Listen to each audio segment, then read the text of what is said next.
l'État doit créer des conditions pour votre épanouissement. Mais vous devez agir en patriote, vous battre pour relever les défis. L'État ne peut pas tout faire pour vous. À la jeunesse qui a pris la parole aussi, je m'en vais vous donner un message.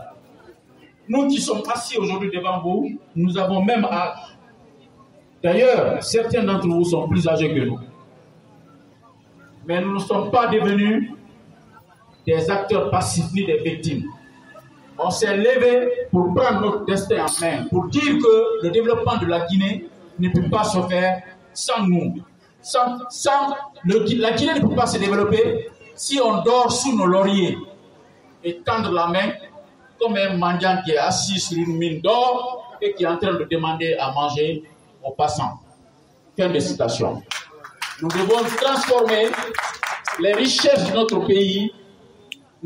La richesse, elle est culturelle. Ce sont des richesses minières. Ce sont les richesses du sol et du sous-sol. Seul le travail peut transformer la bauxite en aluminium et l'aluminium en aluminium et le tout en argent pour financer les secteurs de développement de notre pays. La paresse ne peut pas transformer la bauxite en aluminium. C'est le travail qui peut le transformer. Si nous venons ici, on vous dit des belles paroles, comme si nous sommes des gens qui étaient à la conquête du pouvoir demain, comme si on était des politiciens, on aura manqué à notre responsabilité parce que nous ne sommes pas des politiciens, nous sommes venus poser les vraies bases d'un processus de développement, d'un processus démocratique véritable. Après, le terrain sera donné aux hommes politiques qui vont compétir sur la base d'un processus équitable où les lois ne profiteront pas aux plus forts et primeront les plus faibles. Nous ne serons pas dans un processus électoral où les élections seront gagnées d'avance. Nous serons dans un processus électoral où chaque acteur va peindre sur la base de son projet de société. Personne ne se cachera derrière son ethnie pour gagner le pouvoir après cette transition.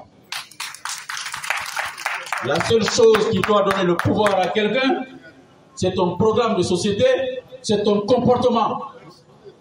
C'est ce que tu as sémé et tu dois récolter. On ne doit plus voler la voix des électeurs, on doit les négocier et les convaincre à nous choisir. Et personne ne doit se cacher derrière des considérations irrationnelles pour prétendre gouverner nos pays après la transition. Il faut qu'on soit clair avec ça. Alors, vos doléances sont très bien entendues. Je vais les transmettre à qui de droit. Je rendrai compte au président, je rendrai compte au Premier ministre, au gouvernement de la République de Guinée, surtout sur les tracasseries qui existent au niveau de nos différentes frontières.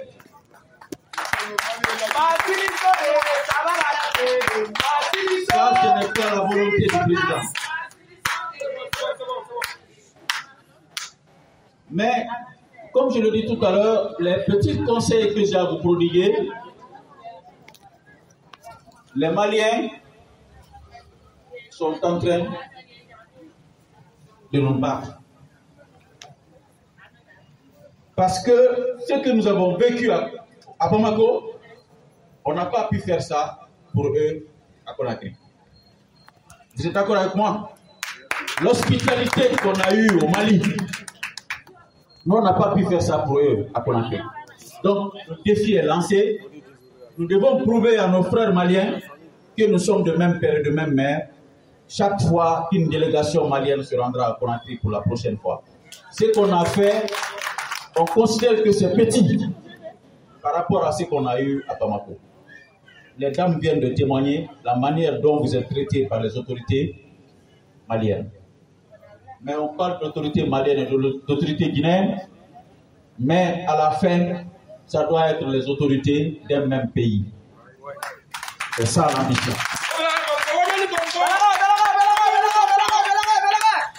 Le deuxième conseil que je vais vous donner, la meilleure façon de vérifier, de tester l'entente et l'union entre les composants d'une nation, c'est quand vous les retrouvez en aventure. pour savoir quel peuple est uni, ce n'est pas à l'interne. C'est quand vous vous croisez en dehors du pays. Alors, je vous demande une fois encore, comme l'a dit le président de la transition, le colonel Mamadi Doumbouya, on doit tuer l'ethnie. Tuons l'ethnie entre nous. Nous sommes des Guinéens. Nous sommes des Guinéens. Si on laisse l'ethnie vivre, grandir entre nous, nous n'allons jamais nous entendre. Parce que nous n'allons jamais nous faire confiance. Et quand on ne se fait pas confiance, Dieu même n'écoutera pas nos prières. Parce que l'un des noms de Dieu, c'est la vérité.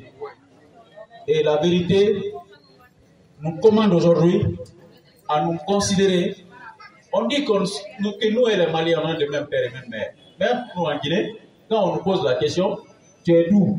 Tu es Peul, Malien, tu es Soussou ou Forestier. Est-ce que ça c'est normal?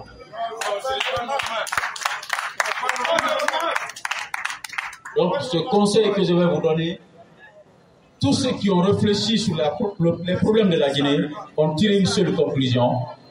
C'est parce que les Guinéens ne se font pas confiance. C'est parce que les Guinéens ne sont pas unis qu'on ne peut pas se développer. La raison, elle est simple et c'est une vérité. Donc, profitons de cette transition pour enlever entre nous ces petites considérations d'origine, ces petites considérations ethniques, ces petites considérations communautaires. Soyons tous les frères et sœurs composants d'une même nation. Seule notre unité nous permettra d'aller de l'avant. Donc ce conseil-là, je tiens à vous le dire parce que le président a fait ce message à la jeunesse guinéenne de tuer l'ethnie. Je demande à la jeunesse guinéenne vivant au Mali de tuer l'ethnie entre vous. La solidarité entre vous est importante. La solidarité entre vous est importante. Quand on dit qu'un Guinéen a un problème, ne posez pas la question, il est Peul, Soussou, Malien ou Forestier. Il est Guinéen tout court. Allez-y l'assister, allez-y l'aider. Et quand on vit comme ça, Dieu nous montrera le chemin, la grandeur, la prospérité. Dieu n'a jamais grandi un peuple qui est divisé. Jamais. Regardez tous les pays du monde, toutes les nations. La nation qu'on appelle les États-Unis d'Amérique, la force des États-Unis d'Amérique, c'est l'unité. Ils ont mis ensemble des personnes d'origine différente, de races différentes, de couleurs différentes. Ils ont bâti une nation forte. C'est ça qu'on appelle les États-Unis d'Amérique. Il n'y a pas d'autre secret aux États-Unis que l'unité entre les différentes couches de la population américaine. C'est le premier secret. Le deuxième secret de la grande États-Unis, c'est la foi en Dieu. Vous savez que l'Amérique est un peuple croyant. Alors, je vous demande une fois encore, l'heure est arrivée pour qu'on puisse s'en sortir de l'obscurantisme, tel que ça a été dit par le Premier ministre malien. L'obscurantisme est créé pour empêcher ces peuples-là de profiter de leurs richesses, du sol et du sous-sol.